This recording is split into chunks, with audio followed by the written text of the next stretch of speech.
¿Cómo hacer una exégesis bíblica?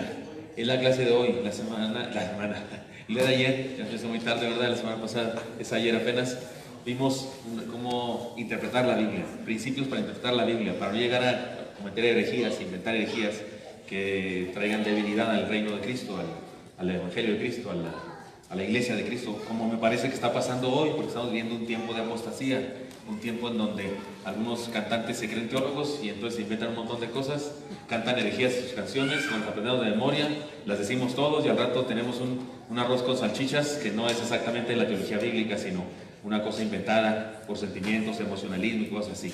Pero ayer aprendimos cómo interpretar la Biblia, digo algunas cosas, algunos principios que compartí con ustedes, pero ahora la clase se llama ¿Cómo hacer una exégesis bíblica? Recuerden, estamos llevando a cabo ciencias bíblicas, pero yo trato de hacerlo así más sencillo, con manzanas y naranjas, para que sea accesible para todos nosotros, para que sea agradable para todos nosotros el asunto. Pongámonos de acuerdo primeramente. Definición etimológica de exégesis. Todos tienen un documento, creo, todos, casi todos. ¿Cuántos les falta? Por favor, levanten su mano este documento que preparé para ustedes. ¿Les faltan algunos? Sí, ya están repartiéndolo, hermanos. Hicimos 200 copias, debe haber suficientes, porque no somos 200, ¿verdad, hermano? ¿Cuántos seremos? 180, 150, ¿100 qué? Nadie sabe. ¿Perdón? 180. Muy bien, entonces sí sobran, quiero decir, suficientes. Muy bien, pongámonos de acuerdo. Mientras le reparten, usted ponga atención, ahorita que le dé su hojita, ya puede hacer todas las anotaciones que quiera. ¿Qué es exégesis? El término exégesis corresponde a la palabra griega exégesis, de hecho no está traducida, que significa explicación, interpretación, y deriva del verbo exgeomai, dirigir, sacar afuera, por extensión, explicar, exponer, narrar. En ese sentido se usa en Juan 1.18. Lean conmigo Juan 1.18, esta vez está en la pantalla, usted lo tiene en su hojita, o sea, está por todas partes. Dice así: a Dios nadie le dio, el unigénito Hijo que está en el seno del Padre, Él le ha dado a conocer. ¿Saben cómo se podría traducir eso? Él le ha exegetizado, algo así. Él ha hecho exégesis de Dios. Jesucristo es la exégesis de Dios. Es la encarnación de Dios, es el que vino a mostrarnos cómo es Dios. Fíjese, ese es el verbo que se usó. El hermano Juan usó ese verbo, ese que usamos ahora usted y yo para decir aquí exégesis, esta ciencia bíblica que trata de encontrar en un texto bíblico el tesoro, la enseñanza y compartirlo.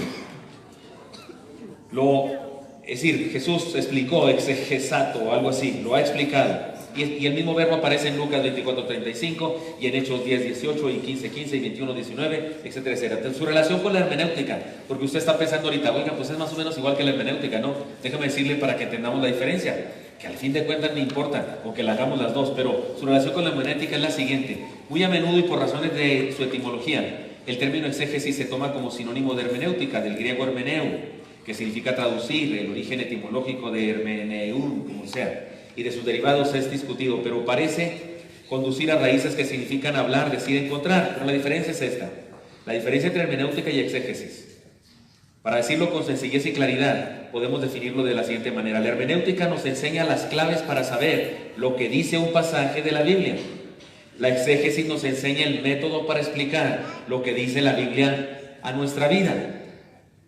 Es decir, en la exégesis es aplicarlo a nosotros y poderlo compartir con otros también. La hermenéutica encuentra la verdad, la exégesis encuentra la enseñanza.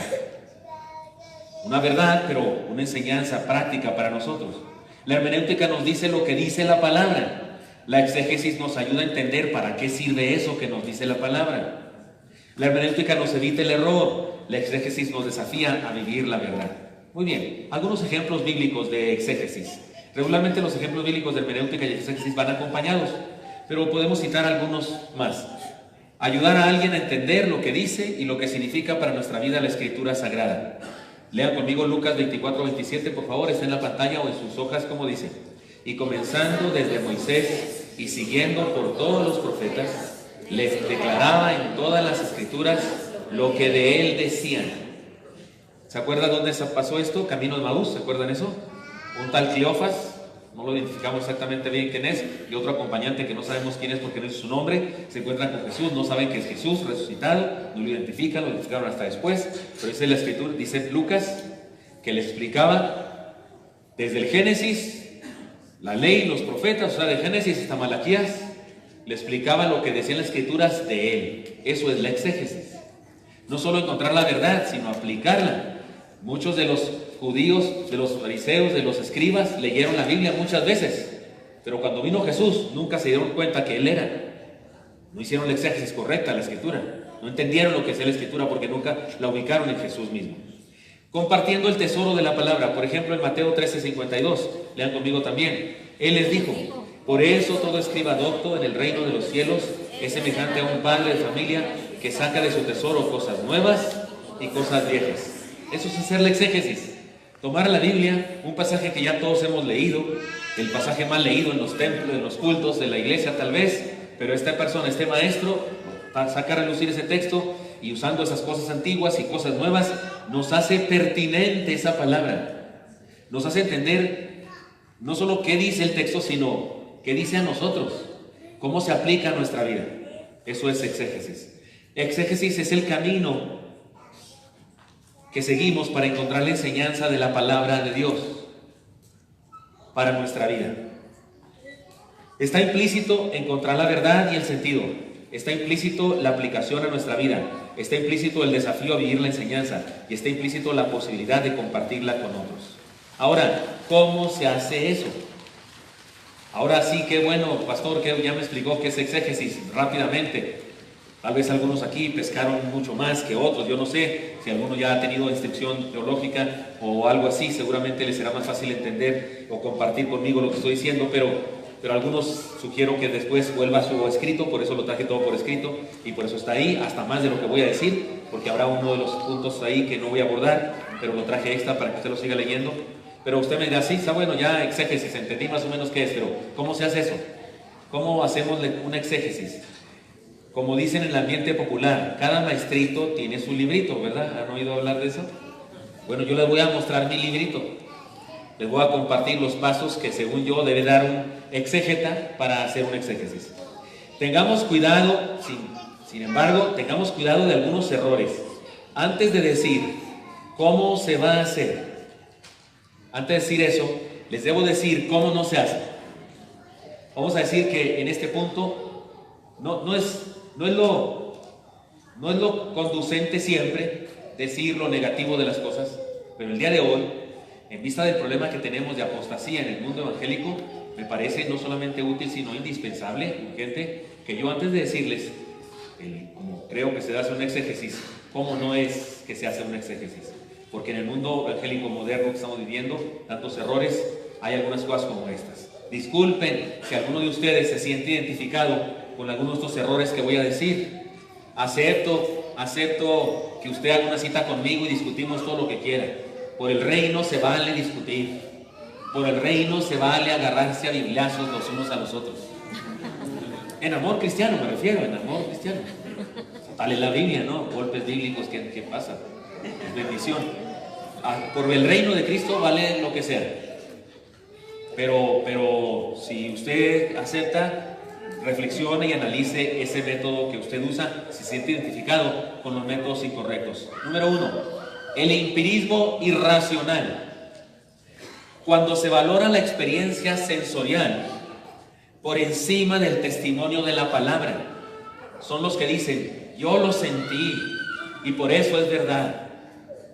No es exégesis forzar la Biblia a que se adapte a mi necesidad, gusto o experiencia. Miren, no se ofendan. Acuérdense, aquí estamos de diferentes denominaciones, pero ya nos perdonó Dios a todos, o casi todos.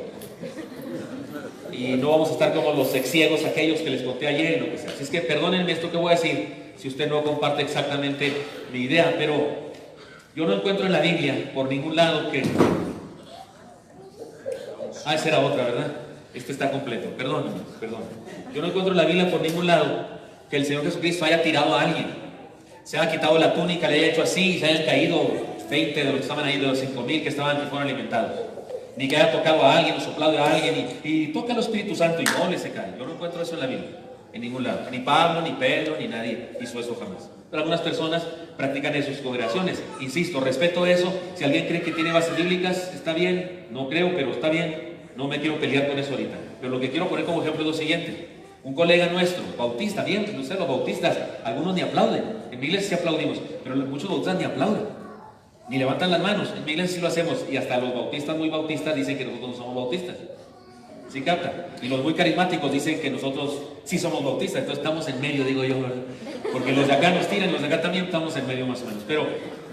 Pero este amigo mío, colega mío, amigo mío, querido amigo mío, amado amigo mío, fue por ahí a un congreso de esos carismáticos y regresó tumbando gente, regresó tumbando personas en su iglesia. Y esto es el ejemplo que quiero poner. Todo lo demás, que si se vale tumbar gente o no, eso déjenlo pendiente. Lo que quiero poner es el ejemplo de la exégesis equivocada. Y le preguntamos un día, oye amigo, ¿dónde está eso en la Biblia? O sea, porque a lo mejor tienen razón, a lo mejor es cierto, a lo mejor todos debemos tumbar gente. Pero porque él hasta tomaba con el aliento, pues ¿qué comió? Decía yo, se caía. Decía, pues ¿qué comería? Dios santo.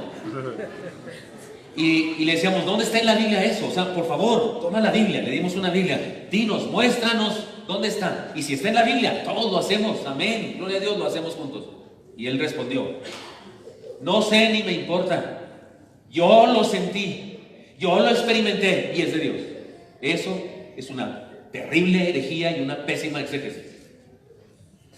Le llamamos a eso el empirismo irracional. O sea, como yo lo sentí, como yo lo experimenté, debe ser cierto. No, si no está en la Biblia, no es cierto. A la palabra y al testimonio, lo que es más de eso, de mal procede. ¿No dice así la Escritura? Tu experiencia, lo dije ayer ya, no es base para hacer teología.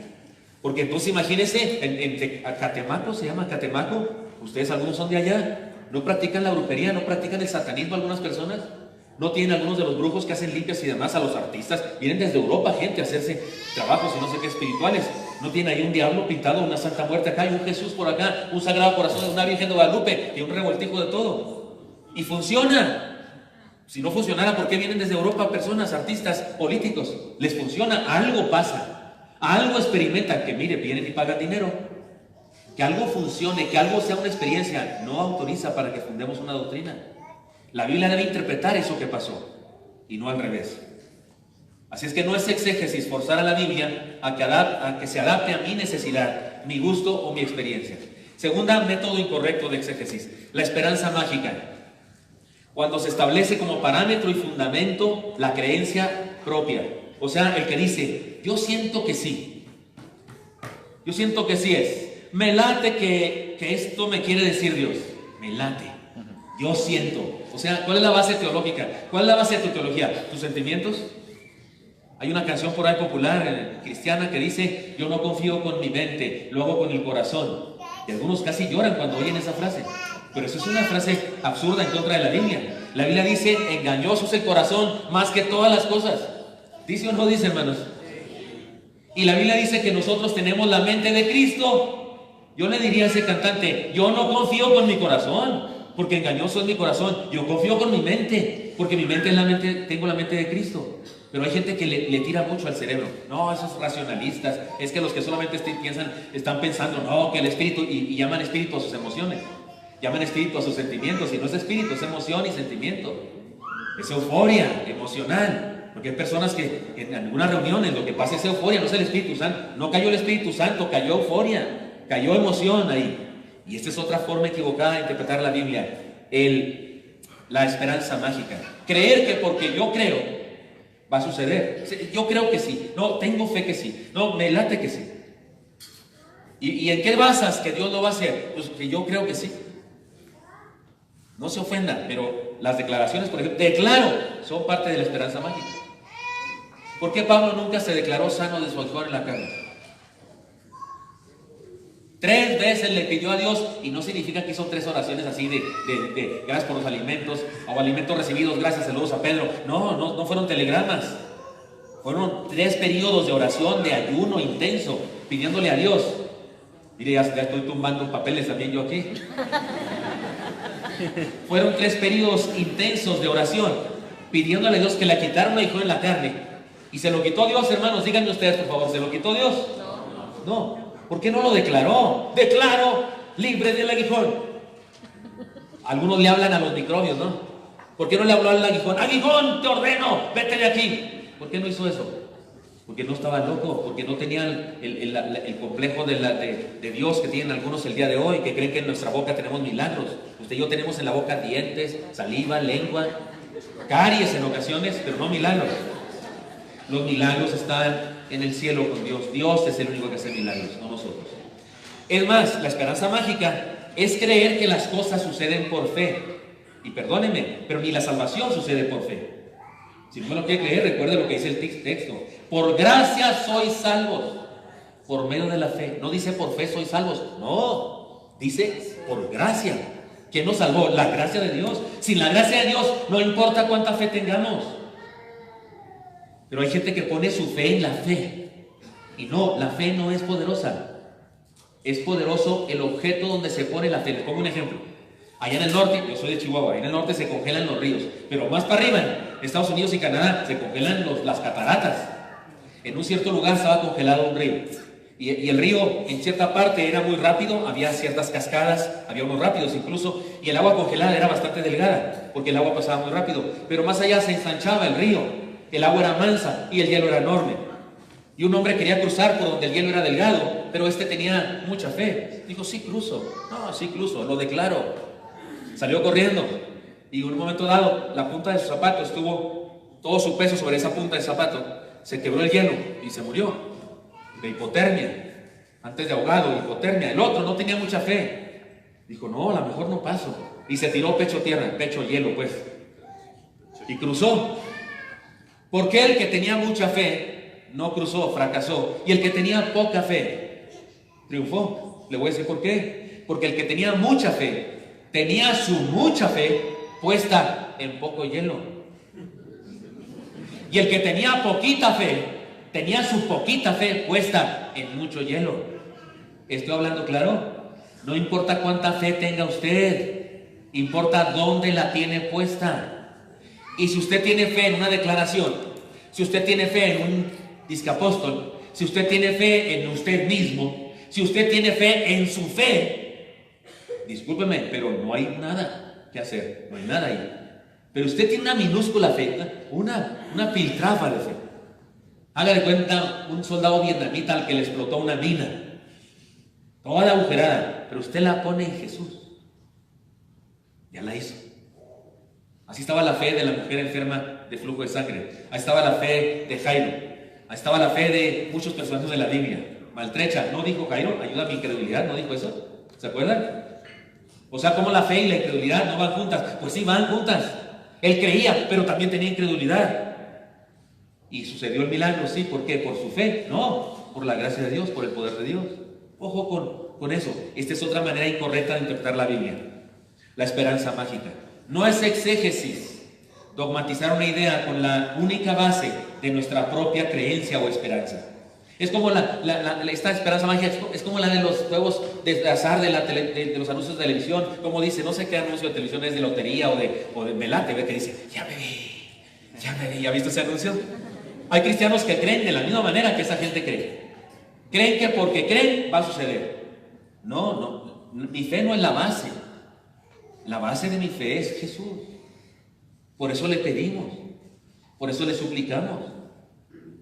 No le ordenamos ni nada. Hay gente que hasta se enoja cuando yo digo, Señor, hágase tu voluntad. No ore así, no diga eso, no dígase que se haga lo que usted quiere. Ah, caray, pues yo pensé que yo era el barro y él era el alfarero. Pero usted se cree el alfarero. Yo le pido al alfarero que haga milagros y si quiere, y me puede decir como a Pablo, bástate mi gracia. De hecho ya me lo dijo, soy diabético y soy celíaco. Y usted dice que no es bautista. Celíaco significa que soy alérgico al gluten. No puedo comer pan, tortilla de harina, pasta, no puedo comer. Ayer fue una lata ahí con los chefs para que poder yo comer algo que no me haga daño y me manda al hospital. Si mi esposa se come una torta de pan Paulillo y me da un beso, me manda al hospital. De verdad, besos que matan, se llama eso. Si calientan una tortilla de harina en un comal o un pan y después calientan mi tortilla de maíz ahí mismo, se contamina mi comida. En mi casa hay 2 comales, uno de todos los demás, uno el mío. No se puede usar. Bueno, si se lava se puede usar, pero me refiero cuando está ahí en uso, no puedes hay 2 mantequillas, porque agarras tu mantequilla y se le pone en su pan bolillo. Yo no puedo usar esa mantequilla ya si lo regresan y vuelven a agarrar con ese cuchillo porque se contaminó, porque es cuestión molecular, es cuestión de una proteína, y una proteína o 1000 que entren a mi cuerpo me pone enfermo, como si estuviera una gastroenteritis grave. Y le he pedido al Señor que me sane, que me ha contestado: bástate mi gracia, así me gustas, así te quiero, así estás más humilde, para que no me ensoberbezca sobremanera, dice el apóstol Pablo. Así te quiero. ¿Le quitó Dios a Pablo la aguijón en la carne? Tampoco a mí la diabetes, ni la celiaquía, ni la hipertensión, ni la, ¿cómo se llama eso que tuerce los huesos? Ni la artritis. O sea, la herencia de mis padres estuvo padre. Yo hubiera preferido un terreno, un dinero en el banco, algo, pero con la herencia que me dejaron fue otra. Que Dios los bendiga y los tenga en su santa gloria, que sí fueron creyentes al final de sus días, pero fueron creyentes. La esperanza mágica entonces está fundada en ti mismo. No, esa no es exégesis. Otra forma equivocada: el dogmatismo religioso. El dogmatismo religioso, cuando se acepta un credo sin reflexión y aún en contra del testimonio de la Escritura. Así hemos creído siempre, eso me enseñó mi pastor, dicen algunos. No es exégesis dogmatizar una enseñanza tan solo porque así lo marca la tradición. Yo estudié en un seminario de mi denominación y el maestro, y luego que me están grabando y esto sale por internet, ¿verdad? Y el maestro de dones espirituales dijo que había 4 dones transitorios, 4 dones que ya no funcionan. Diferentes géneros de lenguas, interpretación de lenguas, sanidades y milagros. Yo no creo eso. Porque yo no creo que a Dios lo tengamos que limitar, como si Él fuera así: ya no puedes hacer milagros de esta clase. Dios puede hacer lo que le dé su gana. Que no lo haga o que sí lo haga es asunto de Él, pero ¿cómo vamos a limitarlo? Entonces, en el examen venía: ¿cuáles son los 4 dones transitorios? Transitorios significa ya no funcionan. Y yo dije: sí sé cuáles son, pero no creo que sean transitorios. ¿Cómo le hago? Entonces Dios me dio inteligencia y puse, según el maestro, estos 4. Cuando me dio el examen dijo: Gilberto, se queda aquí por favor, porque era un americano. Me quedé y dijo: ¿qué significa según el maestro? Dije: pues significa que sí sé la respuesta, pero que no estoy de acuerdo con eso. Y me dijo: muy lindo, lo amo mucho a ese maestro. No crean ustedes que estoy enojado con él. Yo no sé si todavía vive porque era muy anciano, pero me dijo: cuando usted esté enseñando en un lugar y diga que estos dones siguen vigentes, y usted dice que yo se lo enseñé, iré hasta donde usted está y le daré un puñetazo en su nariz. Por eso les explico, él no me enseñó eso, yo lo aprendí de mí solo. Claro que no quiero un puñetazo en la nariz, ¿verdad? Ahora, ¿qué estoy diciendo?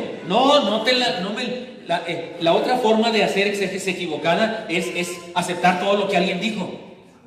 Nomás porque lo dijo. Nomás porque siempre hemos creído así. No, buscamos en la Biblia. Lo acabo de predicar en la iglesia que soy pastor. Pueden entrar a la página de la iglesia si quieren y escuchar el sermón, porque ahí están todos los sermones. Y resulta que le acabo de decir a mi iglesia que las iglesias estamos en camino, estamos creciendo, estamos aprendiendo cosas, el desarrollo permanente. Y si de repente encontramos en la Biblia algo que no estamos haciendo, hay que hacerlo. Y si encontramos que algo que estamos haciendo no va con lo que dice la Biblia, dejemos de hacerlo. Faltaba más, faltaba menos, porque estamos vendidos al reino de Cristo. Como dijo Martín Lutero, dijo él cuando le dijeron que se retractara de todos sus escritos, dijo: no lo haré a menos que me demuestren que con la Biblia que estoy equivocado, porque mi mente está cautiva por la palabra de Dios. Dijo, me encanta esa frase. Las iglesias debemos estar cautivadas por la palabra de Dios. Y si la palabra de Dios dice una cosa que no es lo que dijo mi abuelito, que fue obispo de no sé dónde, será el sereno. Si eso dice la Biblia, vamos con eso. Entonces, la otra forma de hacer exégesis equivocada es el dogmatismo religioso. No es exégesis dogmatizar una enseñanza tan solo porque así nos lo marca la tradición. 4.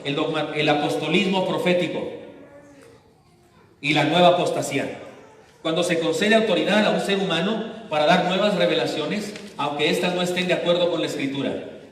Lo aprendí del profeta no sé qué, dicen algunos. Lo aprendí del apóstol no sé qué, fulano de tal. No es exégesis establecer una enseñanza con la única base de la declaración de un ser humano.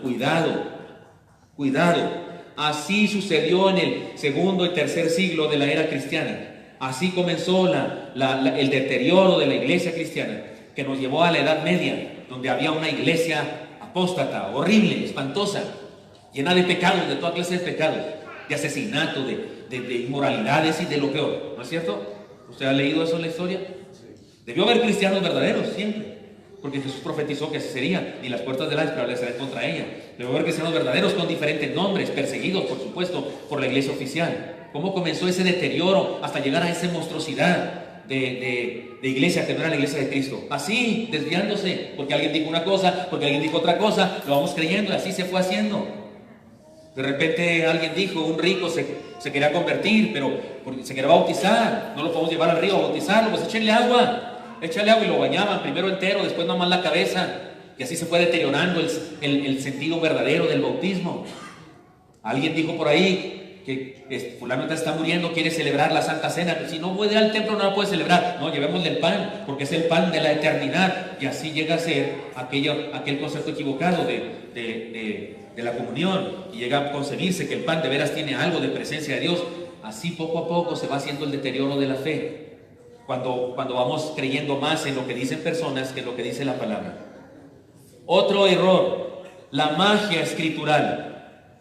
Cuando se usa la Biblia como un conjunto de frases y palabras para responder a nuestras dudas específicas. Recibí palabra, dicen algunos, y tratan la Biblia como ouija. ¿Me prestan su Biblia? Tratan la Biblia como ouija. Hay personas que dicen, le voy a preguntar a Dios, Señor, ¿quieres que vaya? ¿No quieres que vaya, Señor? Háblame, por favor, Señor, háblame. Y Dios le dijo a Moisés, ve, si quiere que vaya, Dios. Perdón, no, Dios le dijo a Moisés que fuera, pero a ti no, a Moisés. Y si quieres hacer una exégesis, estudia el pasaje, todo el libro, todo el Éxodo, estudia el pasaje, de qué se trata, por qué le dijo Dios a Moisés que fuera, y luego ya que sacaste el tesoro y la enseñanza, te lo aplicas a ti. Pero creer que porque ahí dice, ve, vas, no, hay gente que interpreta así la Biblia, como magia escritural. Tratan la Biblia como ouija. ¿No es eso la ouija? Digo, yo no juego a la ouija, pero sí sé qué es. Son unas letras ahí y le preguntan al espíritu. En ocasiones sí aparece un espíritu, de veras un espíritu, y de veras es esta cosa diabólica, y supuestamente mueve la cosita y les va diciendo A, B, C, no sé qué. Hay gente que cree que eso es la ouija. No, aquí hay una historia. Cuando dice ve, aquí hay una historia completa que hay que analizarla, que dice por qué, cuándo, cómo, y luego aplicar nuestra vida a la enseñanza. Pero decir que porque eso ya te dijo Dios que vayas es un gravísimo error. Es una forma incorrecta totalmente de interpretar la Biblia, de hacer un exégesis. Pero hay gente que le hace así para decidir en la vida, para decidir cosas. Es famoso, ¿no? Aquel chiste de aquel que iba a predicar y dijo, buscó un texto, y ese texto que decía Judas fue y se ahorcó. Dijo, no, ese no está suave. Mejor otro, dame otro, Señor. Fue otro que dice, ve tú ya lo mismo. Eso debe hacer uno que hace una exégesis equivocada, si de veras sigue con esa tendencia equivocada. Cuidado, eso de Dios me dio palabra. O sea, Dios me dio palabra, y hablan de eso, que abrieron así al azar y sacaron un texto. Estúdialo, analízalo, porque ahí donde dice ve, o ahí donde dice no vayas, o ahí donde dice da, se lo dijo Dios a alguien. Es una narración que tiene su historia y debes estudiarlo. No es exégesis establecer una enseñanza con la única base de una declaración de un ser humano. Perdón, estaba acá. No es exégesis cuando se hace una interpretación privada de la Escritura. La palabra dice, entendiendo primero esto. Lean conmigo este texto. Entendiendo primero esto, que ninguna profecía de la Escritura es de interpretación privada. Supe de un hermano que decía que él le pidió a Dios, ¿qué quieres que yo haga? Y buscó en la Biblia así al azar y encontró ese texto que dice, porque el Señor lo necesita. Dice, ahí me habló Dios. Está bien, está bueno, pero habla de un burro. Cuando fueron a tomar el burro para la entrada triunfal, ¿recuerdan? ¿Se acuerdan cuál era la clave para decirle a los dueños del burro? Porque él se lleva el burro, porque el Señor lo necesita. Y está bien, yo sí me siento así, un animal de carga para el Señor, no hay problema. Pero ojo con eso, que Dios me dio palabra. Cuidado con basar nuestra vida en sensaciones. ¿Saben de aquel que fue al seminario? Y no le iba bien, le iba pero mal, o sea, se notaba que pues aparentemente no tenía un llamado o algo. Y entonces el director del seminario le dijo, oiga, venga para acá, camarada. Le dijo, ¿cómo supo usted que era llamado? Dijo, muy fácil, estaba yo sembrábamos papas en mi casa, pero nos ha ido bien mal, 3 años y no cosechábamos nada. Yo le pregunté al Señor, ¿qué quieres que haga? Dime algo, ¿qué quieres que haga? Alguna señal, y cayó un rayo. Me espanté y volteé, y con las nubes, clarísimo, estaba la S y la C. Y yo entendí que decía, sigue a Cristo, sirve a Cristo, sirve a Cristo. Y el director le dijo, ¿y no consideró la posibilidad de que en lugar de eso decía, siembra camotes? O sea, en lugar de papas, camotes. Que cambiaras pues la siembra. O sea, basado en eso, se fue al seminario para servir al Señor, porque él vio una nube, una S y una C. Y la convicción interior, ¿dónde está? Traté de sufrirlo y no pude, dice Jeremías, 22, 30 y siguientes. Por tanto dije, no me acordaré más de él, no hablaré más en su nombre, porque cuantas veces hablo, doy voz en grito, violencia y destrucción, y la palabra de Jehová me ha sido para afrenta y escarnio. Por tanto dije, no hablo más de él. Pero siga leyendo y dice, no obstante, habiendo interior como un fuego, traté de sufrirlo y no pude. Ahí está el llamamiento. Te es impuesta una necesidad, una imperiosa necesidad de hacer algo para Dios. No ver nubes en el cielo, sino Dios te habla a tu corazón y por supuesto en su palabra, porque estudiar la palabra, hacer el exégesis, encuentras enseñanzas con las que te identificas y se aplican a tu vida. Pero no así como si fuera una ouija la Biblia. 6. El humanismo. Cuando se establece como parámetro de interpretación nuestra propia conciencia, voluntad, gusto y moda. A mí me parece que no es exégesis cuando no se usan las bases históricas, teológicas y lingüísticas que la misma Biblia nos presenta. Algunas personas, hay denominaciones que no aplauden, no levantan las manos. Y los muy cargadosos critican a las denominaciones así, dicen que sus cultos se puede patinar sobre hielo. Es cuestión de cómo dice la Biblia que se debe adorar. No dice, hay cultos en la Biblia que fueron bien sabrosos danzando, la hermana de Moisés, María y otras mujeres. Y hay otros cultos que estaba tan serio el asunto que hasta se cayó Tíquico del tercer piso y se mató. Estaba tan suave el sermón que se mató el Eutico mentado. Un joven ahí de la Magna Unión de Jóvenes se quedó en el tercer piso. Por eso no le hagan ventanas ahí para que se sienten los muchachos. Evidentemente no estaba bien prendido el ambiente. Era Pablo que disertaba largamente. Los que creen que yo predico muy largo hubieran oído a Pablo. Y era de madrugada y seguía hablando el amigo. No se paraba. Yo hubiese estado atento todo el rato. Usted también. Yo soy de esos, atentos. Me gusta mucho poner atención. Pero Eutico se mató. ¿Cómo es eso? Fui al Congreso Bautista Mundial del centenario de los bautistas en Birmingham, Inglaterra. 5 días de cultos, uno para cada continente. Cuando dirigieron los africanos, Dios santo, había una morenita ahí que yo dije, esta me va a sacar a bailar. Me concede esta alabanza, pastor mexicano. ¿Cuál que no aplauden los bautistas? ¿Cuál que no danzan? Empezaba la música y empezaban los tipos a moverse y al rato, no en su lugar. En mi iglesia sí cantamos y no sé qué y marchamos, pero en nuestro lugar. No, hombre, estos agarraban por el pasillo, iban y venían. ¿Por qué? Porque son africanos, por Dios, ¿cómo que por qué? Unas voces fenomenales, porque esa raza muchos de ellos tienen una voz genial. Había una señora así muy fuertecida, con una voz más allá del cielo, cantaba así, qué sé yo, mezzosoprano, no sé qué, altísimo, y luego le cantaba, y luego acá había un hermano africano, pero chaparrito, yo por ese no daba €1. Estábamos en Europa, pues. No, hombre, tenía un vozarrón de zapotoro de esos de mi rancho, de tololoche, la cuerda más gorda, porque hacían ruidos, ¿sabe cómo son los que cantan a capela? Hacen ruidos, y luego le contestaban la gordita de allá, quién sé qué, con su vozarrón, y ella le contestaba con su vocecita, y se decían de cosas, alabanza pues a Dios. Y dije, esto es, en mi tierra soy de Chihuahua, en mi tierra puro tunata, chuncha. Vamos por montes y collados, llevando el evangelio que Cristo nos dejó, y ahí no va aleluya, va ajúa.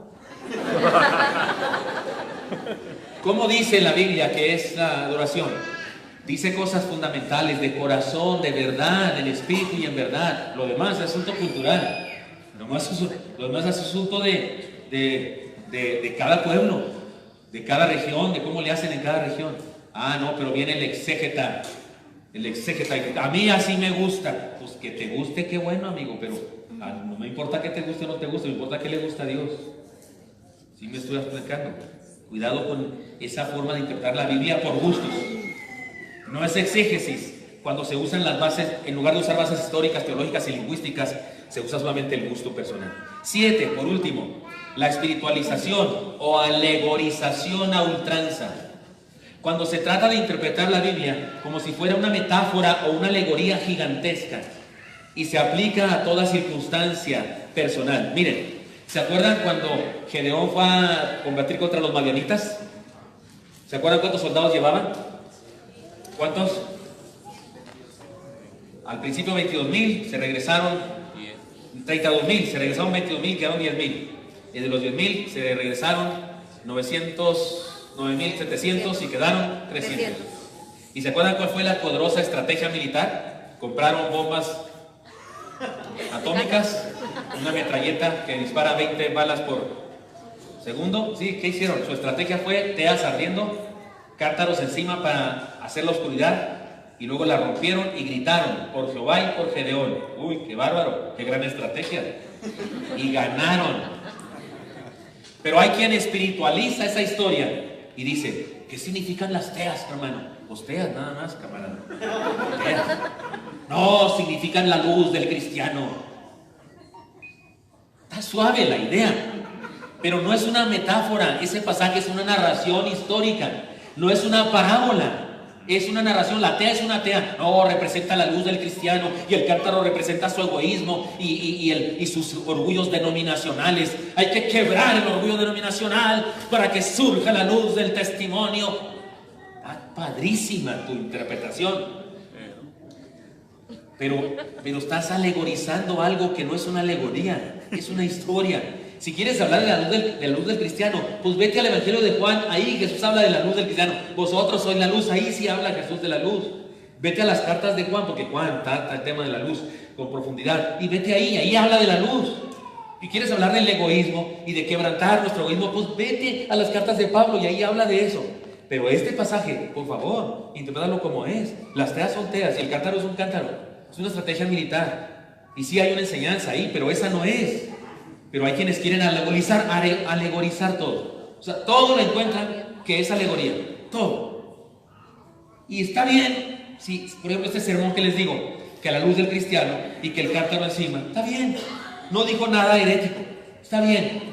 Pero si todo lo alegorizamos, sí podemos llegar a concebir herejías, porque no es la exégesis correcta.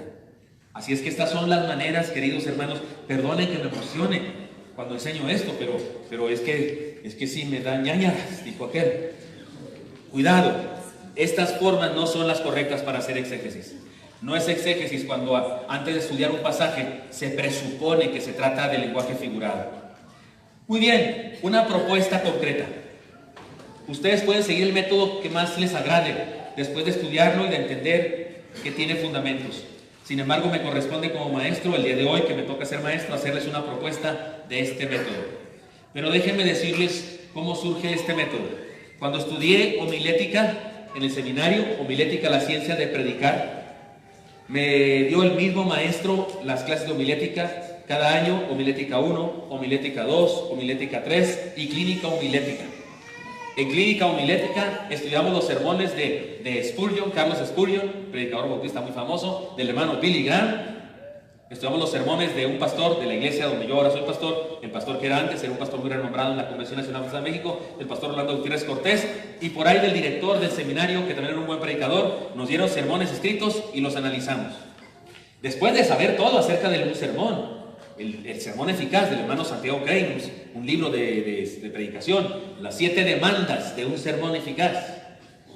Bueno, aprendí todo eso. En la última clase, el maestro hasta llevó un pastel y refrescos de despedida. Era costumbre, ¿no?, en el seminario cuando acabábamos el curso. Y dijo, bueno, por 4 años han estado conmigo estudiando, les he enseñado todo lo que sé sobre la predicación. ¿Tienen alguna pregunta? Yo ahora entiendo que era eso de ¿tienen alguna pregunta? Era nada más que hospitalidad. O sea, no quería preguntas, nomás era como cuando dices, ¿cómo te va? O sea, no espera que digas toda tu historia. Pero yo salí con mi batea de babas. Sí, Gilberto hizo cara así de que ya viene con sus preguntas, porque yo era perdón y la to. Maestro, ¿cómo se hace un sermón? Eso pasó ahí. Así mis amigos se rieron. El profe por poco y se cae así como condorito que levanta los pies por poco. Gilberto ha estado conmigo en homilítica 1, homilítica 2, homilítica 3, clínica, homilética y no sabe cómo hacer un sermón. No, profe, no sé. Usted me ha enseñado todo acerca de los sermones. ¿Cómo son? ¿Cuántas partes tienen? ¿Cómo se llaman? ¿Cómo predicaba Carlos Spurgeon? ¿Cómo predica Billy Graham, Rolando Pérez Cortés y el director del seminario? Lo sé todo, pero no me ha enseñado nadie, nunca jamás. ¿Qué hago el lunes? Prediqué el domingo y el lunes que me levanto, ¿qué hago? ¿Cómo me preparo para mi próximo sermón? ¿Qué hago? Paso número 1. ¿Qué hago? Paso número 2. ¿Qué hago? Nadie me ha dicho eso, profe. De veras nadie me ha dicho. Y de veras nadie me lo había dicho. De veras. Yo no quiero que cuando usted se acabe esta clase, usted me diga, oiga, ¿cómo se hace una exégesis? ¿Sí estoy hablando claro? Que me diga eso me manda al hoyo si me dice eso. Entonces quiere decir que no servir para nada, ¿qué hacer? Yo le voy a decir cómo se hace un exégesis, incluso para concluir en un sermón. Incluso para decirle, ya esto que le quedó, predíquelo. Porque un exégesis es para nutrirte tú primeramente y segundamente para nutrir a otros. Así es que va para allá. ¿Me lo creen que lo voy a lograr? Tengo 1 hora. Tengo 55 minutos. Como soy muy espléndido, les voy a regalar 5, tengo 50 minutos. Como una escuela de secundaria en mi rancho. ¿Va que va? ¿Me siguen? Muy bien. ¿Qué debe hacer usted en la mañana que se levanta el día lunes después de una semana, de un fin de semana de predicación y todo eso? ¿Qué hace usted en la mañana? El lunes es día de descanso, se la pasa cachetón hasta las 12 del día, espero que no. Paso número 1. Asegúrese de realizar un análisis sinóptico al texto bíblico que usted está estudiando. Recomiendo que usted estudie de corrido la Biblia. Recomiendo que usted no se ande como chuparrosas o como abeja de flor en flor. No, recomiendo que usted se estudie toda la carta a los romanos. La acaba, estúdiese todo Filipenses, o si quiere, todo Génesis, o todo Crónicas. Primero, lo que sea, pero recomiendo que para hacer exégesis usted se agarre un libro. Bueno, el que le toca, el pasaje que le toca, sea el primer capítulo o el último, asegúrese de realizar un análisis sinóptico. Todo pasaje de la Escritura es un ejemplar literario en unidad, sea una narración, una parábola, una discusión, una argumentación, etcétera. Es, por así decirlo, un microcosmos que debemos entender en sí mismo. Antes de estudiar palabra por palabra, antes de analizar las enseñanzas específicas, debemos tener una visión global del pasaje. Y le voy a decir cómo se logra, porque ¿se acuerdan que le dije se lo voy a decir con manzanas y naranjas? ¿Cómo se hace un cuadro sinóptico? Paso número 1, léanlo, está en la pantalla, ¿cómo dice? Lea el pasaje varias veces. Paso número 2, léalo en diferentes versiones. Oiga, ahora tenemos un titipuchal de versiones, aunque algunas no son versiones, algunas que le llamamos versiones no son versiones, con todo respeto, pero la NBI, la traducción viviente, y esas no son versiones, son paráfrasis del pasaje. Son paráfrasis, no son versiones. Hay gente que le tiene mala idea a la NBI porque ha salido en el internet cosas nefastas que las hacen los satanistas, no sé qué, no sé, hay quien desmiente eso, pero una cosa sí sé, no es una versión, es una paráfrasis. No tratan de respetar mucho el idioma original, el texto original, tratan de respetar mucho lo que los traductores piensan que es la traducción correcta. En ocasiones hasta destruyen la poesía. El Salmo 42 dice, como el ciervo brama por las corrientes de las aguas.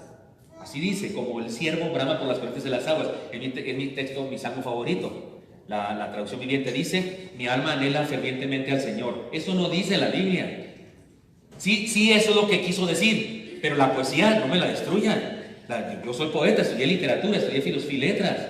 Escribo cuentos, poemas, novelas y no sé qué. Antes de ser cristiano ganaba concursos de eso. Y la Biblia me enamoró por los poemas hermosos que tiene. Viene una versión o una paráfrasis, me los destruye. Mi salmo favorito no dice, tengo una gran necesidad de ti, profunda. No dice eso. Dice, como un ciervo brama por las... Eso es otra cosa. Por eso una versión verdadera respeta la poesía. No la traduce para explicártela, para que entiendas, porque no entiendes que un siervo, que no sé qué. Entonces te tratan de decir, no, mira, si quiso decir que anhela mucho a Dios. No, déjame decir que diga como dice el original. Entonces hay unas que son versiones, pero úsalas. Entonces ponte aquí tus versiones. O en internet, Dios mío, en internet hay Biblias gratuitas y le puedes cambiar de versión por esta y por esta. Léalo en varias versiones. Número 3, ¿qué dice? Léalo en voz alta, dando la entonación adecuada. Es decir, emocionate, dilo como lo diría. No leas ahí en Pablo, en Gálatas. Oh, Gálatas insensatos. He vuelto a sufrir dolores de parto por vosotros. No, así no lo dijo el amigo. Oh, Gálatas insensatos. ¿Estás de acuerdo conmigo? Entonces, léetelo así. 4. Adquiere una visión global del pasaje. Pregúntate de qué habla, qué dice, qué, cómo, cuándo, quién, dónde, etcétera. Y finalmente, haga un cuadro sinóptico del pasaje. Para hacer un cuadro sinóptico, debe seguir los siguientes pasos. Elegir un tema, el que considere central del pasaje. Luego subdividir el tema en partes y luego dividirlo en más partes. Para explicarlo mejor, vamos al texto más famoso de todo el Antiguo Testamento, el Salmo 23. ¿De acuerdo? Quítame, hermana Yani, nomás que diga Salmo 23 hasta ahí. Salmo 23, me lo voy poniendo por partes. Salmo 23. Todos se lo saben, lo decimos de memoria. Jehová es mi pastor y nada me faltará. En lugares de delicados pastos me hará descansar. Junto a aguas de reposo me pastoreará. Confortará mi alma. Me guiará por sendas de justicia por amor a su nombre. Aunque ande en valle de sombra de muerte, no temeré mal alguno, porque tú estarás conmigo. Tu vara y tu callado me infundirán aliento. Aderezas mesa delante de mí en presencia de mis angustiadores. Unges mi cabeza con aceite, mi copa está rebosando.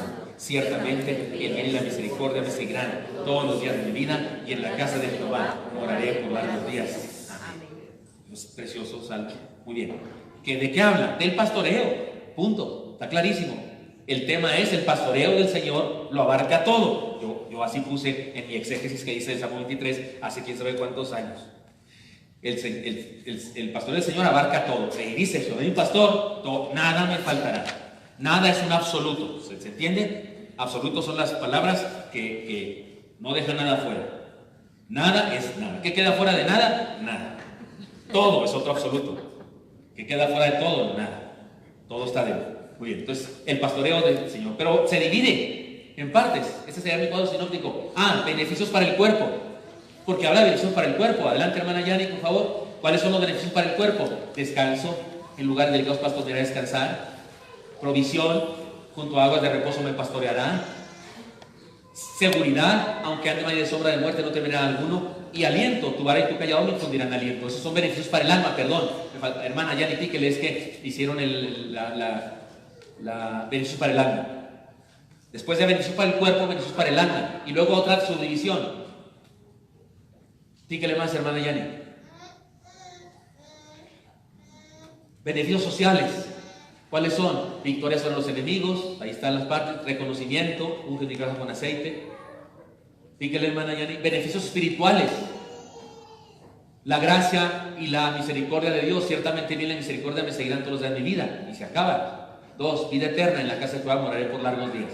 Entonces yo digo que el Salmo habla del pastoreo del Señor y se divide en los beneficios del pastoreo físicos, sociales. ¿Qué dije? ¿Qué puse ahí? ¿Qué dice? Para el alma, para el cuerpo, para el alma y sociales. Es una manera de dividirlo.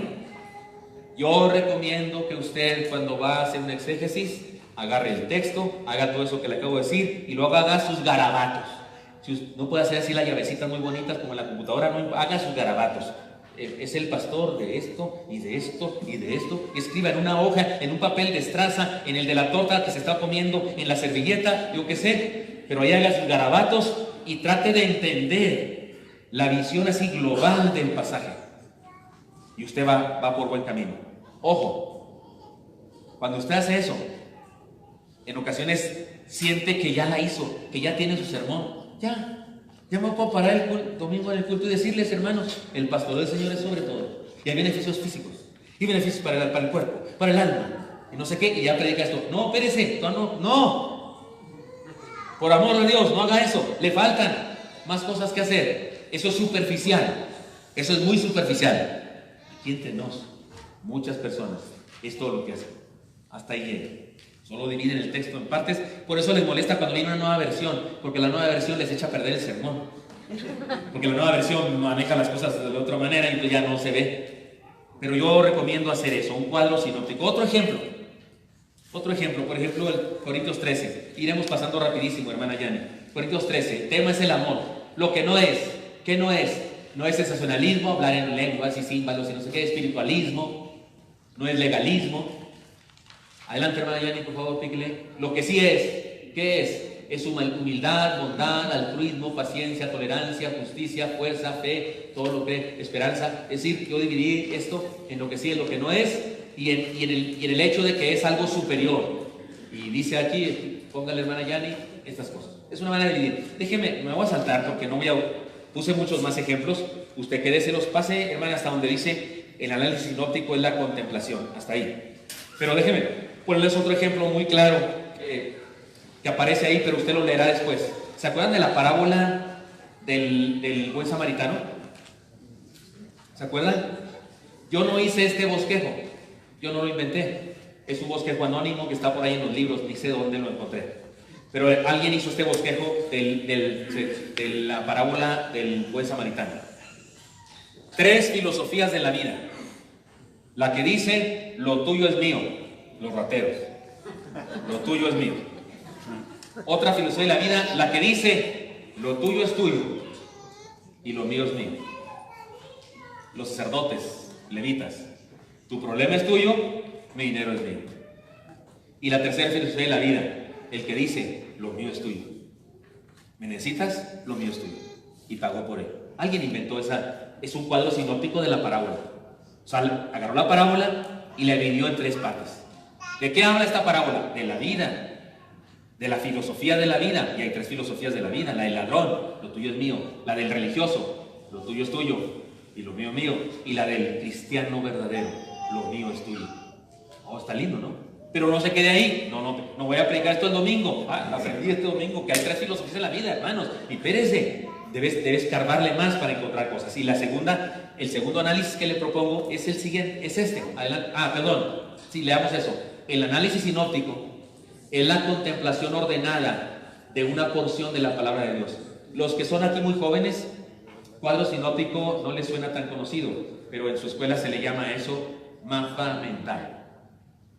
Entonces podríamos decir para ellos, haga un mapa mental del pasaje, divídalo en sus partes. Segundo análisis, asegúrese de realizar un análisis histórico.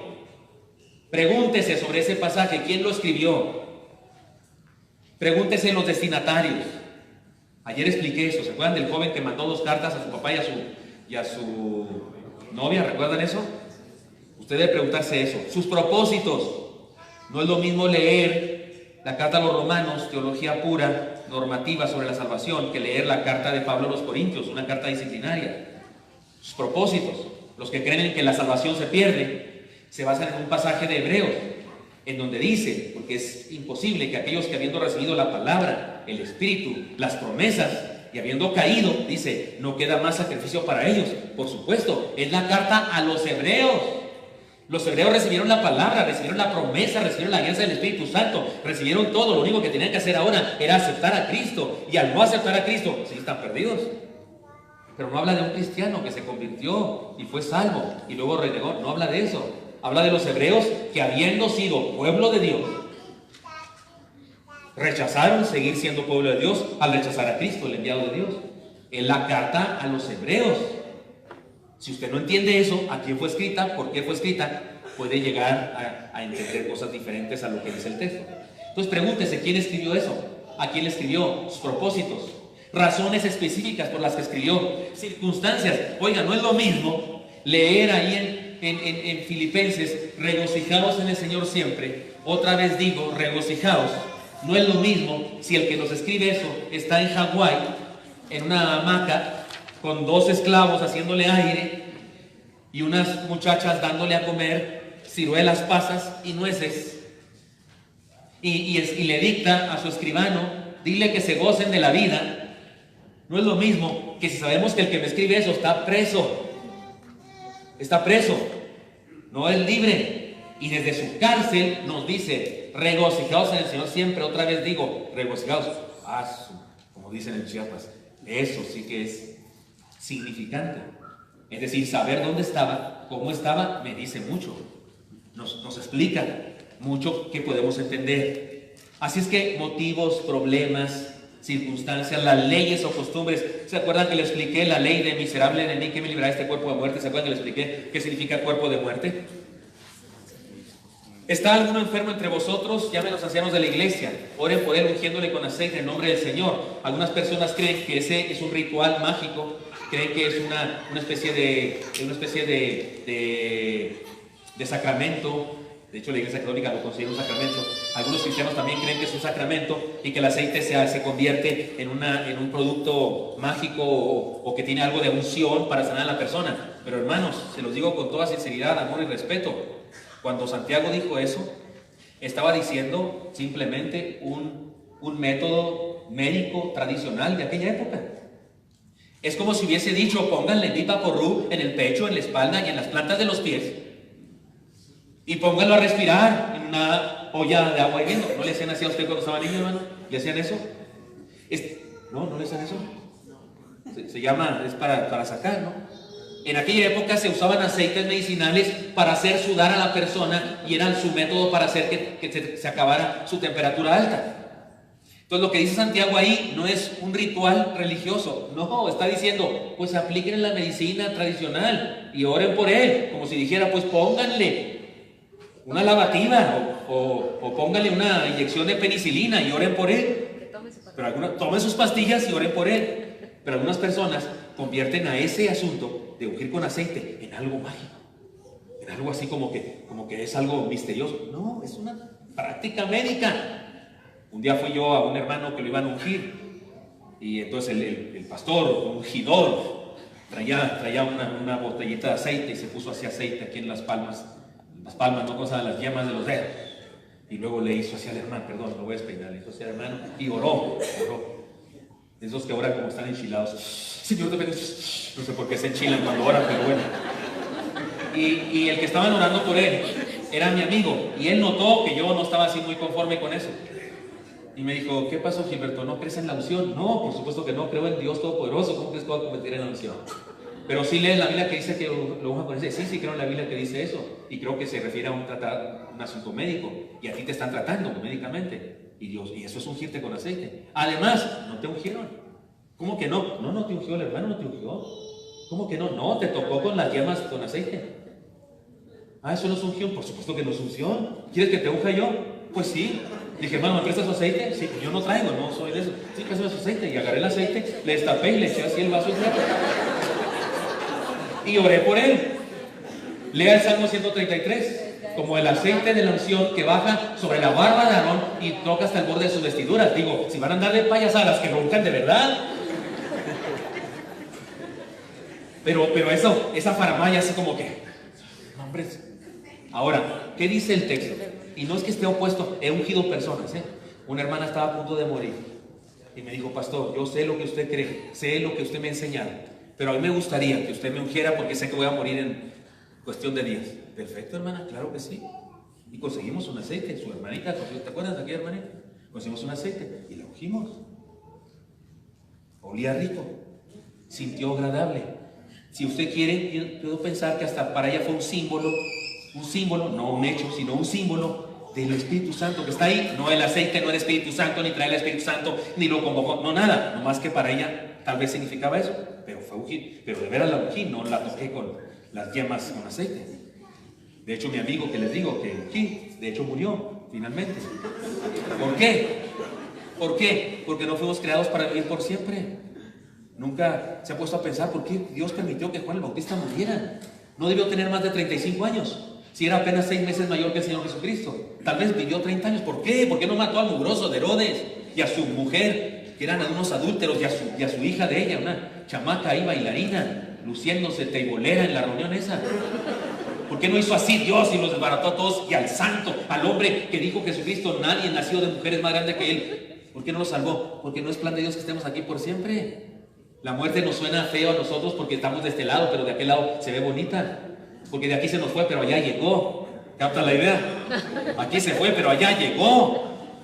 Es bendición. Pero como tenemos chuecos los cables, de repente nos duele que alguien se muera. Sí pedimos a Dios que sane a las personas, por supuesto que sí. No se imagina cuánto oraba cuando mi esposa estuvo enferma en el hospital. Una bacteria intrahospitalaria, de esas bacterias aferradas, tepiteña, no les hace daño nada. y no, ni siquiera encontraban el antibiótico para contrarrestar la bacteria y tenía, ¿cómo se llama eso que te dio? Peritonitis, y se moría. El médico me dijo, la tenemos que operar ahora mismo, si no se muere su esposa. Le dije, ¿qué tan ahora? Allá, era la 1, dijo, ya a las 3 de la tarde, está listo el quirófano, lo he preparado, porque su esposa no pasa esta tarde. Y por supuesto que le pedía yo a Dios que la sanara, por supuesto que sí. No declaré nada, pude declarar, no tengo poder para declarar. Le pedía que Él declarara. Pudo llevársela, pudo dejarla, decidió dejarla, es soberano, bendito sea, gracias Señor. Pero eso de que porque yo hice esta unción ya se va, no. A eso me refiero con hacerle un análisis histórico al texto. El análisis histórico nos ayuda a entender el contexto de lo que pasa ahí, como ese texto de Santiago. Nomás que ya me perdí yo aquí, déjenme ir a dónde. Sígale usted, hermana, por favor, ¿qué paso número sigue? Podemos evitar, eso que iba a leer antes. Hermana, regrese tantito. Gracias. Podemos evitar grandes errores de interpretación si conocemos el contexto histórico de cada pasaje.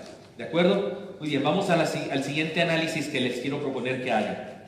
Análisis, ¿es el 3? Sí. Análisis 3, léanlo conmigo. Asegúrese de hacer un análisis literario gramatical. Haga una lista de palabras claves. En la Biblia, más que cualquier otro documento literario, existen palabras claves que se relacionan con otras porciones del mismo libro o carta y con todo el contexto de la revelación de Dios desde el Génesis hasta el Apocalipsis. Por ejemplo, en el Evangelio de Juan se usa la palabra luz por lo menos 17 veces. Este es un concepto muy importante de Juan en su interpretación de quién es Jesús y qué quiere hacer en y con los seres humanos. Sin embargo, la palabra luz tiene por sí misma desde Génesis un peso específico muy importante. Cuando interpretamos una porción de la Escritura, debemos considerar estas palabras. La esposa de mi hijo menor, que ahorita anda en Cancún porque están en su luna de miel, chamaco ¿verdad?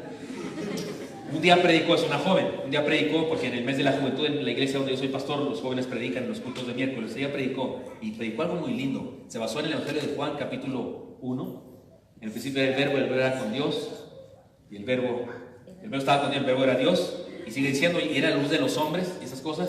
Y entonces dijo ella que la Navidad, porque era cercano a Navidad, dijo ella, la Navidad es como una nueva oportunidad de parte de Dios.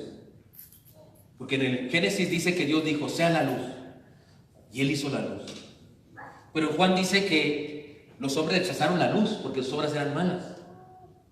Y cuando nació Jesús, que es la luz, dijo ella, es como si Dios dijera, les doy otra oportunidad, sea la luz. Y nació Jesús, la luz, para darnos una nueva oportunidad de que no la rechacemos y la aceptemos. Me gustó mucho. Hizo eso que estoy diciendo aquí. Agarró la palabra luz del Evangelio de Juan y la estudió como una palabra clave en el Génesis y en la teología cristiana, y descubrió una cosa interesante, que cuando Cristo nació fue como una nueva oportunidad de Dios diciendo, sea la luz otra vez para los hombres. Me gustó la enseñanza. Agarre las palabras claves, estúdielas, analícelas. 2, busque su significado original y particular de las palabras claves. Debemos procurar entender aquellas palabras cuyo significado desconocemos. Miren, les pongo un ejemplo. Está en el pasaje, pero lo voy a decir sin leerlo. Miren, digan conmigo el Salmo 24:1, ¿cómo dice? Si está en la pantalla, si quieres ponlo, ¿cómo dice? De Jehová es la tierra y su plenitud, el mundo y los que en él habitan. Quédese con la palabra mundo. Mundo y los que en él habitan tiene que referirse a la tierra. ¿Están de acuerdo conmigo? Porque dice y los que en él habitan. O sea, los que en él habitan son otra cosa, pero llama mundo al globo terráqueo. ¿Sí? ¿Cómo dice Juan 3:16? Porque de tal manera amó Dios al mundo. ¿Se refiere al globo terráqueo? No, sabemos que no. ¿A qué se refiere? A las personas del globo terráqueo. Ah, caray. Ya me cambiaron el significado, pues. La palabra mundo, hace rato me dijeron que significaba planeta y ahora me dicen que significa gente. Sí, y todavía más peor, como dicen en mi rancho. Como dice Primera de Juan 2:15, ¿qué dice? No améis al mundo. Ahora sí que la molamos. La misma palabra, misma palabrita, mundo, 3 significados absolutamente distintos. Globo terráqueo, gente, seres humanos y sistema de valores corrupto que hay en la sociedad mundana. Eso es mundo. ¿Qué quiero decir con esto? Cada palabra en la Biblia tiene un significado original y tiene un significado particular por el uso en el contexto de ese lugar. Por ejemplo, la palabra bautismo no está traducida. La palabra en la Biblia no está traducida. De hecho, en español se usa una palabra griega, bautismo, bautizo. No está traducida. La traducción sería inmersión. Sería esa palabra. Ir por todo el mundo y sumergiendo personas. Eso diría si se tradujera, pero dice bautizando, porque es una palabra que se hizo mexicana, se hizo castellana, pero viene del griego. Pero resulta que hay pasajes en la Biblia en donde se habla de bautismo y no se refiere a eso de bautizar a un creyente. Cuando Jesús le dijo a Juan y Jacobo, porque le pidieron estar uno a su derecha y otro a la izquierda, les dijo, no es asunto mío darles ese privilegio, pero ¿acaso ustedes pueden beber de la copa que yo voy a beber? ¿Pueden ser bautizados con el bautismo que yo seré bautizado? ¿De qué hablaba Jesús? ¿Del bautismo de Juan? No, ya había sido bautizado por Juan. ¿De qué está hablando Jesús? De ser sumergido en dolor, en su muerte. Lo interesante es que Juan y Jacobo dijeron, podemos. Me encantan esos chamacos, me encantan. Y pudieron. Los dos murieron como mártires, muy seguramente. Ahora, lo que estoy enseñando aquí es que una palabra tiene un significado original y puede tener un significado particular por el uso diferente. Y usted debe entender eso. Y es un error gravísimo. En Pedro, segunda de Pedro, dice Pedro cuando habla de la buena conciencia, dice el bautismo que corresponde a eso, ahora no salva. Y de ahí sacan algunos que el bautismo salva. Pedro no está hablando del bautismo de náhuatl, está hablando de ser parte de la iglesia, como porque habla de los hombres de Noé, de la época de Noé, que la iglesia es como un arca y los que se metieron en el arca fueron salvados. Así el que se mete en la iglesia, se interna en la fe, pues se salva por la fe, por la gracia, por medio de la fe. Pero no dice que el bautismo salva, porque ahí la palabra bautismo no significa el bautismo en agua, significa la práctica de sumergirse en la vida cristiana. Entonces, ojo con eso. Cada palabra tiene un significado original, pero puede tener un significado particular. Usted haga un análisis de eso. Si usted tiene acceso al idioma original de un pasaje, griego, hebreo, sería fantástico. Haga uso de ese conocimiento y su interpretación será más profunda y rica. Si no conoce los idiomas bíblicos, apóyese en los comentaristas los comentarios se hacen al respecto. 3, en este punto, estudie la relación entre las palabras, entre sí, la sintaxis. ¿Se acuerdan? Ayer expliqué aquello de indignamente, ¿se acuerdan eso? Indignamente es un adverbio, califica a la acción, no a la persona. Usted debe entender eso. Deben analizar eso. ¿Se acuerdan cuando Jesús le dijo a sus discípulos? Sopló en ellos y les dijo, reciban mi espíritu, que ahora está con vosotros y estará en vosotros. ¿Es diferente con que él? Sí. El espíritu estaba con Sansón, no en Sansón. Por eso lo dejaba y lo volvía a tener. Por eso Saúl también tuvo el espíritu y lo perdió. Pero después del día del Pentecostés, el Espíritu no está sobre nosotros, está en nosotros. Ese conocimiento gramatical es importantísimo, porque no es lo mismo chana que chona, ¿sí? No es lo mismo en que con. Eso es lo que digo yo que se debe hacer. Ahora, consideren la diferencia entre el lenguaje figurado y el lenguaje literal. De la misma manera que en una plática de la vida diaria, usted debe mantener la intención de interpretar la Biblia siempre en forma literal, a menos que el contexto o las palabras mismas le indiquen que se trata de lenguaje figurado. Miren, ustedes y yo manejamos el lenguaje figurado todo el santo día, de diferentes maneras, nomás que no nos damos cuenta, y lo manejamos, me parece que bien. Por ejemplo, ¿ustedes qué son entre ustedes? Esposos. El hermano está muy triste. Y le dice a la hermana, ¿qué te pasa? ¿Qué sientes? No, siento como un nudo en el estómago. Oiga, ¿hay algún doctor aquí? ¿Hay algún doctor? Un nudo en el estómago sería gravísimo, ¿no, hermano? Que si decía nudo en los intestinos, ¿no sería digno de una operación? O sea, un nudo en el estómago que lo opere ipso facto. Ahora, la hermana no lo lleva al hospital porque ella sabe que eso es metafórico. Aunque no sepa ni siquiera que es una metáfora, pero sabe que eso es metafórico. Porque ella sabe ¿qué quiere decir? Que se siente mal, ¿sí o no? Este amigo se siente mal, le voy a dar un beso. Se siente mal. Porque hablamos el lenguaje figurado todo el día nosotros. Y lo usamos, y las chicas dicen, no, es que lo veo y siento mariposas en el estómago. Es gravísimo, ¿no, doctora? Gravísimo. Es peor que bichos, imagínense. Hasta alas tienen las solitarias esas, hasta alas tienen. Que la operen, que le den metronidazol o que se le da alguna medicina. Es metafórico. Ojo con eso. Pero cuando la hermana está hablando con él y él le dice, oye mujer, es que voy a sacar agua del pozo. Y ella nos dice, ¿qué significará? Pozo. A lo mejor pozo se refiere a la oración. O sea, va a la oración, a sacar gracia de la oración. No, la hermana dice, va al pozo, al agua. Porque tenemos la tendencia, en la vida cotidiana, tenemos la tendencia a interpretarlo todo literalmente y hacemos bien. Así es. Si de repente una frase que alguien dice, no va. Literalmente, no puede ser eso literalmente. Entonces nos detenemos y decimos, ¿qué quiso decir? El gran problema que tienen algunos intérpretes de la Biblia es que todo lo quieren hacer figurado. Todo lo quieren interpretar como si fuera metáfora. Y no es así. Algunos agarran el Apocalipsis y lo que es literal lo hacen figurado. Y lo que es figurado lo hacen literal y es un relajo bárbaro. Y las bestias esas del Apocalipsis y las de muchos ojos y lo hacen un medio que tenga y construyen una película digna de Steven Spielberg, en lugar de interpretar la Biblia de verdad. Entonces usted y yo no debemos hacer eso. Muy bien, tengo más escrito ahí que usted debe leer. Procure escribir el concepto bíblico en sus propias palabras. Esto es importante. En el análisis que llamamos literario gramatical, sería fantástico que usted escribiera eso en sus propias palabras. ¿Cuántos de los aquí presentes escuchan el devocional con el Paz? O sea que yo grabo todos los días. ¿Alguien? Unos me pidieron ayer que los escribiera, pero alguien me saludaron. Bueno, los que escuchan el devocional con el Paz se han dado cuenta que siempre hago algo. Leo el texto bíblico y luego hago una paráfrasis. ¿Se acuerdan? Ese es este trabajo mío. Eso es eso. Yo agarro el texto bíblico y lo trato de explicar en palabras de Mexicalpan de las Tunas de este siglo. El texto dice, más vale legumbres en casa de paz que voy engordado en casa de contienda. Yo lo explico. Es mejor, como el día de hoy, comer legumbres es más caro que comer carne, ¿verdad? Yo lo explico así. Es mejor comer tortillas con chile, pero amando a tu esposa y a tus hijos, que comer en un buffet gigantesco, odiándote. Lo explico a mi manera. Haga eso. Después de hacer el análisis literario, haga eso.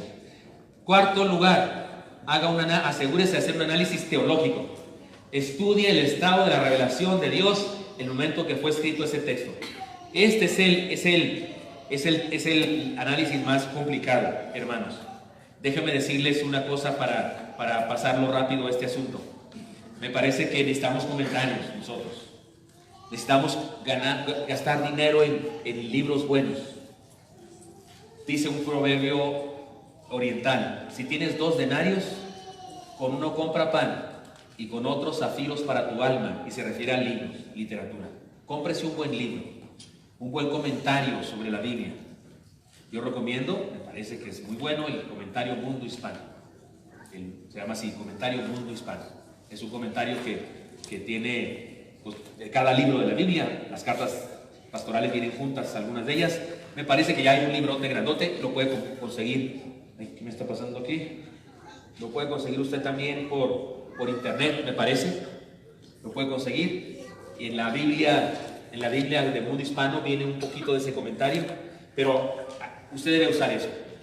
Estas preguntas que yo hago aquí sobre el asunto teológico se requiere de cierto conocimiento teológico para hacerlo, pero usted lea este documento, por favor, y apóyese en un comentario que le diga ese pasaje, en qué estado de la revelación nos encontramos, qué cosas ha revelado Dios hasta este momento de la historia. Miren, ¿se acuerdan cuando a David se le muere su hijo con Betsabé, su primer hijo, no Salomón, sino su primer hijo, el hijo producto de su relación ilícita? Los hijos no son ilícitos, todos los hijos son genuinos, pero hay relaciones que no son genuinas, relaciones que son, ¿cómo se dice la palabra?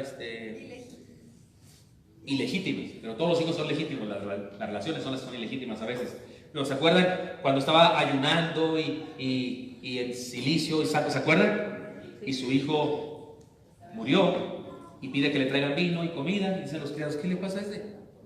Y él dijo una cosa que si leemos atrás de ese momento histórico, nadie lo había dicho antes. Nadie entendía eso.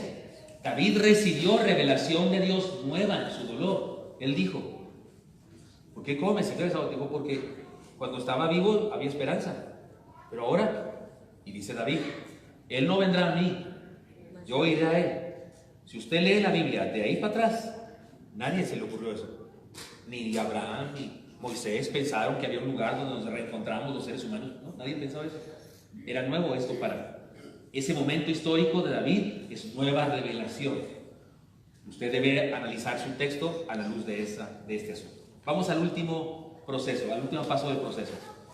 Asegúrese de hacer un análisis homilético.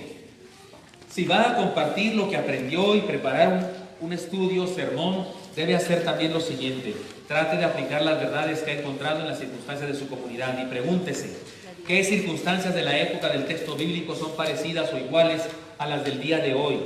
¿Qué de eso se parece a lo del día de hoy? ¿Qué de esas cosas se parecen a nosotros? El domingo pasado yo prediqué ese pasaje de la Escritura donde Pedro está en la cárcel. Mataron a Jacobo, Herodes, y se dio cuenta que el pueblo le gustó que matara a Jacobo. Tuvo rating, ¿cómo se dice? Tuvo fama en su reinado. Lo odiaban los judíos, pero por hacer eso lo aplaudieron. Y entonces dijo él, voy a matar más cristianos. Y encarcela a Pedro, el líder. Lo pone en la cárcel con deseos de matarlo. Y llega un ángel en la noche. Pedro tiene un soldado de cada lado. Dice la Escritura que Herodes ordenó 3 guardias de 4 soldados cada uno. O sea, 12 soldados en total. Y tenía 2, uno de cada lado durmiendo. Y 2 en las puertas. Y 4 allá y 4 allá. Y vino el ángel. Ellos no despertaron, nomás Pedro. Pedro no sabía qué estaba pasando. Y lo cruza. Dice que la puerta de hierro se les abrió sola. Y llegó a la casa donde están dando los hermanos. Toca la puerta y la mentada Rode no le abre. ¿Se acuerdan de eso? No le abre. Sale corriendo, llegó Pedro. Yo me lo imagino así toda eufórica. Llegó Pedro y está loca. No, sí llegó, está loca. Tuvieron culto de negocios para decidir si le abrían o no. Sesión plenaria para ver si le abren y el pobre afuera esperando y nadie le abre. Yo tomé esa enseñanza porque ¿cómo se aplica eso? Porque es una escena digna de Chespirito, digna de la vecindad, ¿no? Todo de la cárcel, pan comido. Pedro salió como Pedro por su casa. Sale con una gran facilidad, pero cuando quiere entrar a la iglesia, ahí sí está difícil. Que alguien me explique ¿cómo se aplica eso? Esa escena, ¿qué relación tiene con nosotros? Mucha. ¿Sabe qué dije yo en la iglesia? En la iglesia hay errores. Tenemos errores todos, somos despistados, la regamos. Leer ese pasaje nos debería hacer más tolerantes los unos a los otros, menos chismosos y más comprometidos los unos con los otros. Porque todos somos Rode. Alguna vez nos equivocamos de esto, aquello. Yo me equivoco más que cualquiera porque hablo como taravilla todo el santo día. Cuando nos ponemos a platicar los pastores, amigos míos, a platicar de las tarugas que decimos, de los osos que hacemos en público, les gano a todos. Fácil, porque en la iglesia yo el fin de semana predico 4 veces el mismo sermón. El sábado a las 12 del día, el domingo a las 8 de la mañana, el domingo a las 10 de la mañana y el domingo a las 12, para 4 grupos diferentes porque no cabemos en el mismo lugar y tenemos varios cultos. Así que tengo más chance de equivocarme. Los que predican un solo día, una sola hora, pues tienen 1 hora, pero yo 3 veces más. Entonces me equivoco cada rato, de repente digo una costra porosa o se me luego con la trama. ¿Sí me explico? Somos Rodes. Así que ese pasaje no está ahí nomás porque sí. Lucas se lo pudo haber saltado, pudo haber dicho y salió Pedro y llegó y al fin le abrieron. Pudo haber dicho eso, pero no, nos contó el incidente chistoso. Y Rode, de la alegría, no le abrió. Y se fue allá. Y aquellos no le creían. Y entre que no le creen, que está loca. Es más, hasta salieron con la idea que es su ángel. Es su ángel. ¿Saben qué quería decir que era su ángel? ¿Saben qué es lo que quiere decir que es su ángel? No tengo la menor idea. ¿Quién sabe qué quisieron? Cuando lleguemos al cielo les preguntamos, oiga, ¿qué es eso de que era su ángel? Pero una cosa me queda clara, estaban chuecos doctrinalmente hablando. ¿Por qué? Porque perfectos no son. Porque la iglesia está formada por gente imperfecta. ¿Se aplica eso a nuestra vida? Claro que se aplica. Se aplica el que te respeto, me respetas, nos equivocamos, adelante hermano, síguele, ¿cuál es el problema? Síguele. En vez de estar de juzgones y criticones y no sé qué los unos con los otros. Hasta esa simplonada de situación en la Biblia tiene enseñanza para nosotros. Así que sí, usted pregúntese qué circunstancias de la